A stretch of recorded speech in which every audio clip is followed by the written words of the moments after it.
क्या मैंने जिंदगी की सबसे बड़ी फाइनेंशियल मिस्टेक करी है, या फिर मैंने 3 लाख पर मंथ की पैसिव इनकम सोर्स ही क्रिएट कर दिया है? अब कुछ महीने पहले मैंने अपनी जिंदगी का one of the biggest financial decision लिया है। मैंने कमर्शियल प्रॉपर्टी खरीदी है गोवा में 3.5 करोड़ की, और ये मेरी जिंदगी की पहली कमर्शियल प्रॉपर्टी है। और अब फिर से नंबर्स रिकैलकुलेट करने के बाद और रियलिटी देखने के बाद कुछ सीरियस कंसर्न्स भी हैं मेरे। व्हाट इफ जो रेंटल इनकम है वो उतनी हाई नहीं है जितनी मैंने एक्सपेक्ट की थी? व्हाट इफ गोवा की रियल एस्टेट मार्केट ही स्लो डाउन हो गई हो? व्हाट इफ मैंने हिडन कॉस्ट को अंडर एस्टिमेट कर दिया? आज मैं आपको इस वीडियो में फुल ट्रांसपेरेंसी में सारी चीजें बताऊंगा। मैंने कौन सी प्रॉपर्टी खरीदी है, क्यों खरीदी है, सारे के सारे नंबर्स उसके पीछे के, और फाइनली के स्मार्ट मूव था या नहीं, या फिर एक मिस्टेक है। तो आइए शुरू करते हैं।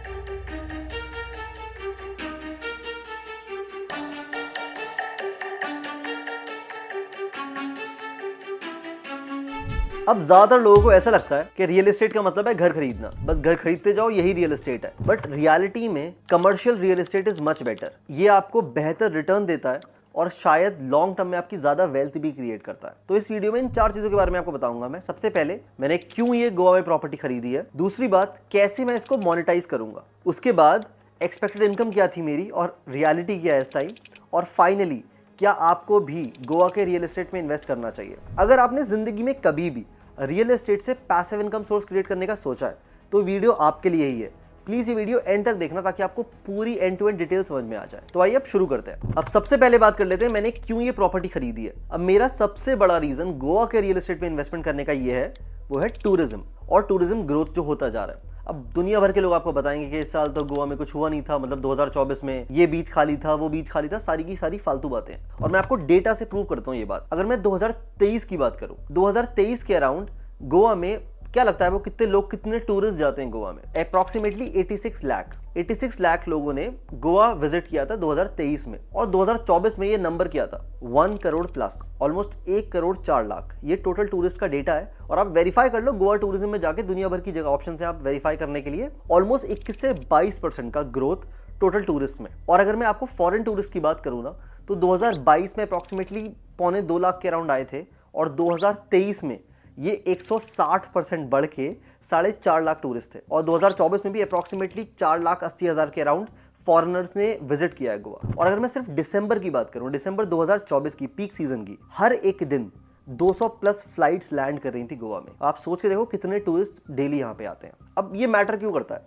अगर ज्यादा टूरिस्ट किसी जगह पे आ रहे हैं तो उसका मतलब क्या है? वहां पे कमर्शियल रियल एस्टेट बहुत बेटर हो जाता है। क्यों? अगर इतने टूरिस्ट आ रहे हैं तो वहां ज्यादा डिमांड किस चीज की होगी? कैफे की, रेस्टोरेंट की, बुटीक होटल्स की, और दूर कोवर्किंग स्पेसेस की। दुनिया भर के ऐसे ऑप्शंस होते हैं जो कमर्शियल ऑप्शंस होते हैं जो ज्यादा डिमांड में आ जाते हैं। इनफैक्ट रेसिडेंशियल भी आ जाता है, पर एयरबीएनबी की जैसे बहुत ज़्यादा डिमांड में रहता है गोवा में, इसी वजह से, बिकॉज टूरिस्ट हद से ज़्यादा वहाँ पे जाते हैं। और यही मेरा मेजर रीज़न है गोवा के रियल एस्टेट में इन्वेस्टमेंट करने का। दूसरा सवाल जो मैंने अपने आप से पूछा था वो था, will it generate passive income? ये मेरे लिए बहुत इंपॉर्टेंट है यार। मैं सारे पैसे स्टॉक्स म्यूचुअल फंड में इन्वेस्ट करता हूँ, मुझे कुछ सोर्सेज चाहिए अपनी सैलरी के अलावा पैसिव इनकम जनरेट करने के, और यही मेरा मेजर रीजन था कमर्शियल रियल एस्टेट में जाने का। अब इसका मैं आपको आंसर देता हूँ, मैंने जो एनालाइज किया था। अब मैंने जो गोवा में रियल एस्टेट खरीदी है ये कमर्शियल, ये डाबुलम में, आपको डिटेल्स भी अगर बता दूं मैं, और ये पूरे कॉम्प्लेक्स का ग्राउंड फ्लोर पूरा का पूरा मैंने खरीद लिया है। इसमें 4 शॉप्स थी और मैंने चारों की चारों खरीद के बीच की वॉल्स छुड़वा दिया है, और पूरा एरिया मेरा हो गया है। अब मैंने कोई रैंडम शॉप या ऑफिस नहीं खरीदा है, मैंने अपनी अच्छी खासी रिसर्च करी है, सारे नंबर्स देखे, गोवा जाके महीने भर रुका हूँ, उसके बाद जाके मैंने फाइनली डिसीजन लिया है। और अगर मैं आपको ऑनेस्टली बताऊँ, ये 4 शॉप्स है, और मैंने आसपास जो एरिया में रिसर्च करी है वो हर एक शॉप का अप्रॉक्सीमेटली रेंट 60 से 70 हज़ार है। इसका मतलब क्या है कि इस पूरे ग्राउंड फ्लोर का रेंट अप्रॉक्सीमेटली मेरा 2.5 से 3 लाख के बीच में होने वाला है। ये मेरा बेसिकली एनालिसिस जो मैंने की है उसके हिसाब से।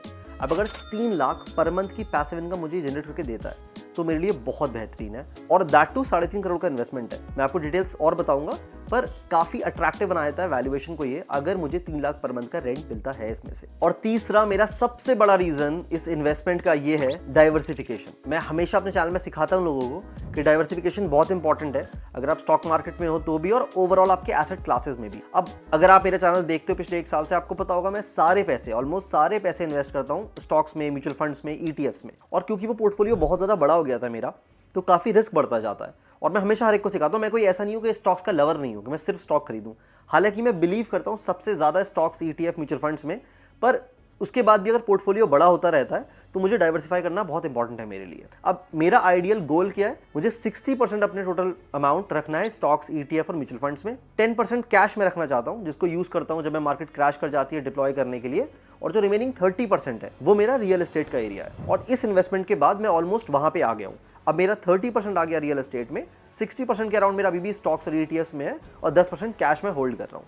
और बेसिकली यही मेरा रीजन था रियल एस्टेट में और ज़्यादा घुसने का। और अब मेरा पोर्टफोलियो ऐसा वेल डाइवर्सिफाइड है कि अगर मार्केट क्रैश भी करती है तो मुझे हार्ट अटैक नहीं आता। हालांकि मेरा स्टॉक्स का पोर्टफोलियो भी काफ़ी डाइवर्सिफाइड है, पर अपार्ट फ्रॉम दैट पूरा ये एसेट क्लास का डाइवर्सिफिकेशन मुझे बहुत सेफ्टी नेट दे देता है, लिटरली बहुत ज़्यादा सेफ्टी नेट दे देता है। अब बात कर लेते हैं कैसे मैं इसको मोनेटाइज करने का प्लान कर रहा हूँ। अब यहाँ पे क्योंकि ये कमर्शियल रियल एस्टेट है, मेरे पास काफ़ी सारे ऑप्शन हैं इसको मोनेटाइज करने के, पर मेजरली 2 मेजर ऑप्शंस के बारे में बात करता हूँ यहाँ पे मैं, जो मैं कंसिडर कर रहा हूँ। ऑप्शन 1 है मेरा लीसिंग इट आउट। मैं ये पूरा एरिया लीस आउट कर सकता हूँ किसी ब्रांड को या किसी भी बिजनेस को। कैफे हो सकता है, बुटीक हो सकता है, कोवर्किंग स्पेस हो सकता है, कोई भी ऑफिस हो सकता है जो इंटरेस्टेड होगा इस पूरे एरिया को लीस आउट करने में और मेरे लिए steady passive income source create करके दे देगा। और ये काफी अच्छा ऑप्शन है बिकॉज लेट्स से मैं एक लॉन्ग लीज साइन कर लेता हूँ किसी ब्रांड के साथ, और मान लो वो 10 साल की मैंने साइन कर दी है। हर 2 साल में अप्रिसिएशन होता है रेंट का, विच इज 10 से 15%, और साथ में अच्छी खासी रेंटल यील्ड मिलती है। अगर आपको नहीं पता हो ना, रेसिडेंशियल रियल एस्टेट से बहुत ज़्यादा बेटर यील्ड होती है कमर्शियल रियल एस्टेट की,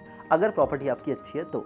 और यहाँ मुझे काफ़ी अच्छी मिल रहा है वो ऑप्शन। दूसरा ऑप्शन है, क्योंकि मैं खुद गोवा शिफ्ट करने वाला हूँ और मैं गोवा ही अपनी ज़िंदगी बिताने की सोचता हूँ, और मैं लिटरली 2025 में प्लान भी कर रहा हूँ अपना कैफ़े वहाँ पे खोलने का। अगर मैं ऐसा करता हूँ तो दूसरा ऑप्शन ये है कि मैं इसको लीस आउट ना करूँ और अपना खुद का बिजनेस वहाँ पे स्टार्ट कर दूँ, अपना खुद का कैफ़े वहाँ पे स्टार्ट कर दूँ, तो मेरा रेंट बच जाएगा और मैं काफ़ी सेफली अपना कैफ़े चला सकता हूँ। अगर कुछ महीने लॉस भी हो फ़र्क नहीं पड़ेगा बिकॉज मुझे रेंट नहीं देना पड़ रहा। लेकिन फिलहाल क्योंकि अब मैं फुल टाइम जॉब भी कर रहा हूँ और मैं काफ़ी टाइम बाद में भी शिफ्ट होऊंगा गोवा में, तो फिलहाल मैं ऑप्शन 1 की तरफ लीन कर रहा हूँ। और काफ़ी सारी अच्छी ब्रांड्स के ऑफर भी आ गए मेरे पास, और मैं डिटेल में आपको बताऊंगा वीडियो के भी आगे। पर उन ब्रांड्स के ऑप्शन आ गए हैं जो अच्छा खासा मुझे रेंट पे करने को तैयार है, और मैं सोच रहा हूँ इस पूरे एरिया को लीस आउट कर देता हूँ। मुझे स्टेडी पैसिव इनकम आना शुरू हो जाएगी। उस पैसे को यूज़ करके मैं देख सकता हूँ कहाँ पे मुझे अपना कैफे खोलना है, और जहाँ मुझे कैफे खोलना है वो अलग टाइप की लोकेशन हो सकती है, मैं देख सकता हूँ, रिसर्च कर सकता हूँ। पर फिलहाल option 1 is my preferred option कि मैं इस पूरे एरिया को लीस आउट करने वाला हूँ। इनफैक्ट अगर आप चैनल को फॉलो नहीं करते हो, फॉलो कर लो। जिस दिन मैं लिटरली लीस आउट करूंगा मैं उसके लिए एक और वीडियो बना दूंगा, किस ब्रांड को लीस आउट कर रहा हूँ, लोकेशन भी दे दूंगा, आप जाके देख लेना, पता कर लेना अगर मेरी प्रॉपर्टी पे आपको शक हो रहा हो तो। अब आते हैं मेन टॉपिक पे, विच इज एक्सपेक्टेड इनकम क्या थी मेरी और रियलिटी क्या है। और इसमें मैं नंबर्स के बारे में बात करता हूँ बिकॉज ये सबसे इंपॉर्टेंट है आपको समझने के लिए। अगर आप भी प्रॉपर्टी खरीदने की सोच रहे हो तो ये कैलकुलेशन जरूर किया करो यार। अब मैंने क्या बताया, ये प्रॉपर्टी मुझे ओवरऑल कॉस्ट पड़ी है 3.5 करोड़ की। ये स्टैम्प सब मिला के बता रहा हूँ मैं आपको, 3.5 करोड़ की। और जो मैंने रिसर्च करी है इनिशियल वहां पे, और काफ़ी एक्सटेंसिव रिसर्च की थी, ऐसे हवाओं में नहीं की थी मैंने, उसके हिसाब से मुझे रेंट अप्रॉक्सीमेटली 2.5 से 3 लाख पर मंथ आ जाना चाहिए इन सारी शॉप्स का। और मैं पूरा स्पेस रेंट आउट कर रहा हूँ, ऐसे इंडिविजुअल शॉप तो दे भी नहीं रहा हूँ। तो 2.5 से 3 लाख पर मंथ का रेंट आना चाहिए। इसका मतलब हो गया साल का अप्रॉक्सीमेटली 30 लाख से 36 लाख के बीच में मुझे मिलेगा रेंटल से, अगर मैं इसको अभी लीज आउट करता हूँ। अब 3.5 करोड़ का इन्वेस्टमेंट है और 30 से 36 लाख रुपए अगर साल का मुझे मिलता है, ये कितना हो गया, 8.5%। ये एक बहुत ही शानदार रेंटल यील्ड है। अगर 8.5% की यील्ड मुझे मिल रही है रेंटल से, तो इससे ज़्यादा मुझे क्या ही चाहिए। अगर मैं FD में डालता हूँ पैसे तो 6-7% मिलते हैं, निफ्टी वगैरह में डालता हूँ 12-13 मिलते हैं, अगर मैं अपने आप स्टॉक पिक करता हूँ 15-16 मिलती है। अब ये देखो 8.5 तो मेरा कैश फ्लो हो गया जो हर महीने मेरे पास आता रहेगा, पर कैपिटल अप्रिसिएशन भी तो होती है। और जिस एरिया में प्रॉपर्टी मैंने खरीदी है उस एरिया पे मैंने अगेन अच्छी रिसर्च करी है, मेरे हिसाब से, और मैं गलत भी हो सकता हूँ, खैर मेरे हिसाब से 8 से 10% ईयर ऑन ईयर ग्रोथ होने वाली है वहां पे मेरे इन्वेस्टमेंट पे। तो अगर 10% ग्रोथ मेरी होती है इस प्रॉपर्टी की जो टोटल कैपिटल पे हो रही है, 10% ये, 8.5% का रेंटल, 18.5%, और ये बहुत बेहतरीन है।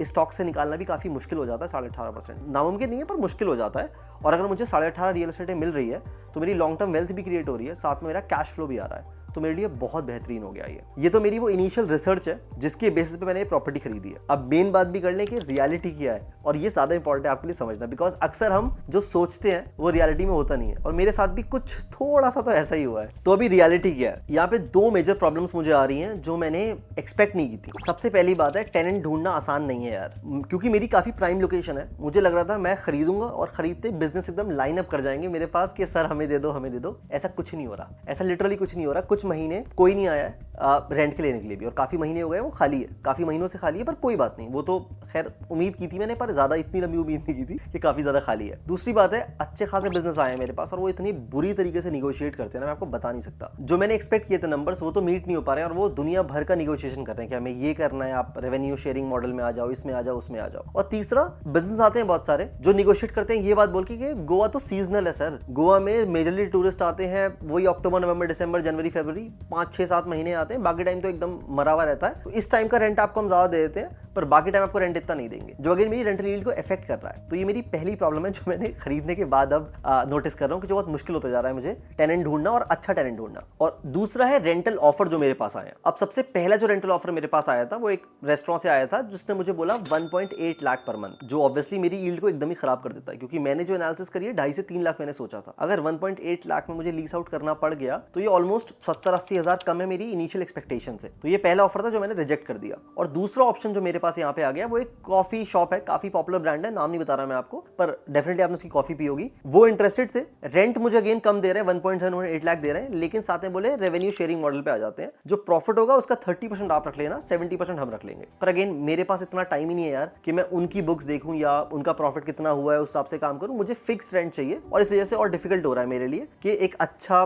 टेनेंट मिलना जो मुझे ज्यादा मेरी एक्सपेक्टेशन वाला रेंट दे दे और ये प्रॉफिट शेयरिंग वाला मॉडल ना आए। तो अब फाइनल नंबर्स क्या है? तो फाइनल नंबर्स ये हैं कि जो मैंने सोचा था कि 2.5 से 3 लाख का रेंट मेरे पास आ जाएगा वो रियलिटी नहीं है यार, वो नहीं होने वाला। बिकॉज इतने लोगों से मेरी बात हो गई कि वो तो मुझे लगता है नहीं मिलने वाला। मुझे लगता है मुझे सेटल करना पड़ेगा 2 से 2.25 लाख के बीच में, बिकॉज काफी offers 1.8 lakh 1.9 plus profit sharing के आ गए हैं। तो 2 से 2.25 लाख मुझे लगता है कि पॉसिबल है जो मुझे मिल जाएगा। अब अगर 2 से 2.25 लाख हो जाता है इसका मतलब है मेरी जो रेंटल यील्ड है वो 8.5% की नहीं आएगी, वो आएगी 7% की, 7%, विच इज डिसेंट। ऐसी कोई बुरी नहीं है बिकॉज अगर आप गोवा की जगह गुड़गांव, दिल्ली, नोएडा कहीं भी आपका फ्लैट है ना, आप कैलकुलेट कर लेना, अगर आपका 1 करोड़ का फ्लैट होगा तो आपको मैक्सिमम उससे 2.5 लाख रुपए का रेंट आ रहा होगा मेंटेनेंस वगैरह हटा के, जो कि होती है 2.5-3% की यील्ड। मुझे फिर भी अगर 7% की यील्ड मिल रही है तो काफी शानदार है। इसके ऊपर 8-10% का मुझे कैपिटल अप्रिसिएशन मिल जाएगा, मतलब अभी भी मैं 16-17% पे हूँ, which is decent, which is great. तो मुझे इतने गिले शिकवे नहीं है। हाँ, जो मेरी एक्सपेक्टेशन थी वो मीट नहीं हो पा रही है, पर इतना बुरा भी नहीं है, ठीक है, कोई दिक्कत नहीं मुझे। अब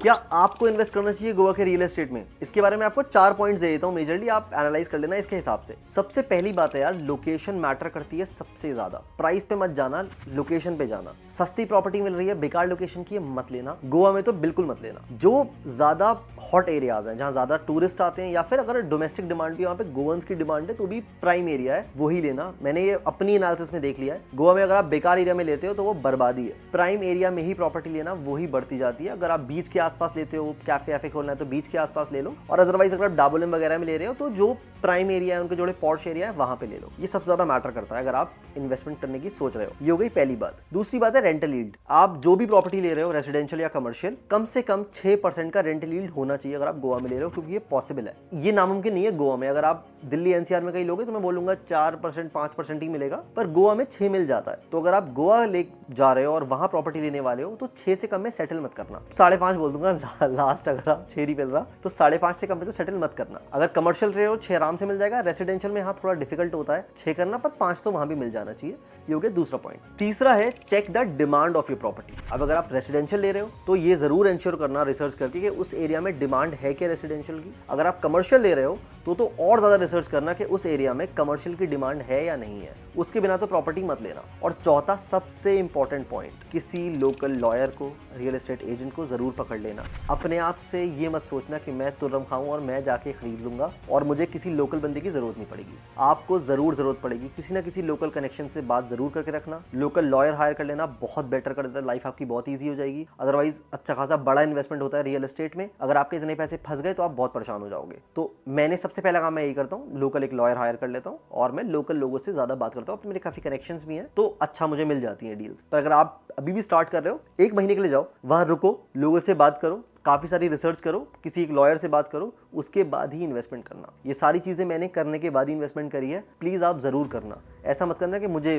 कमेंट में गाली बकते आ जाओ कि आपने फंसवा दिया मुझे, क्योंकि मैं नहीं फंसवा रहा हूँ। अपनी रिसर्च आप खुद करना। तो अब कंक्लूजन क्या है, क्या ये मिस्टेक थी या सच में एक अच्छा इन्वेस्टमेंट था मेरा? अब देखो, अगर मेरी प्रॉपर्टी रेंटेड रहती है तो ये बेहतरीन लॉन्ग टर्म इन्वेस्टमेंट होगा, बिकॉज मुझे कैश फ्लो भी आता रहेगा और साथ में मेरी प्रॉपर्टी अप्रिशिएट भी करती रहेगी। लेकिन अगर टेनेंट्स नहीं आए, खाली रही बहुत टाइम तक, या फिर टेनेंट्स अनस्टेबल हुए, तो शायद थोड़ा नुकसान भी मुझे हो सकता है। लेकिन सबसे इंपॉर्टेंट बात आपको समझने की ये है कि रियल एस्टेट कभी गारंटीड तो होती नहीं है। इनफैक्ट रियल एस्टेट क्या कुछ भी गारंटीड नहीं होता लाइफ में यार। आपको करना ये है, अपनी रिसर्च करो, एनालिसिस करो, नंबर्स रन करो और रिस्क के लिए प्रिपेयर्ड रहो। मेरे केस में मैं 80-90% श्योर हूं कि ये अच्छा इन्वेस्टमेंट है, पर स्टिल 10% रिस्क तो हमेशा रहता है, किसी भी चीज में रहेगा और इसमें भी है। अब अगर आपको ये वीडियो अच्छी लगी और आप गोवा में इंटरेस्टेड हो या उसको एक्सप्लोर करने में इंटरेस्टेड हो, तो ये वीडियो जरूर देखना। इसमें मैंने गोवा के काफी बड़े बिल्डर के साथ एक पॉडकास्ट शूट किया था। आपको सब कुछ समझ में आ जाएगा गोवा के इन्वेस्टमेंट के बारे में, रियल एस्टेट के बारे में। आपको बहुत हेल्प होगी अगर आप सच में प्लान कर रहे हो वहां पे इन्वेस्टमेंट करने के लिए। तो ये वीडियो जरूर देखना और मैं अगले हफ्ते आपको फिर से मिलूंगा। Bye bye.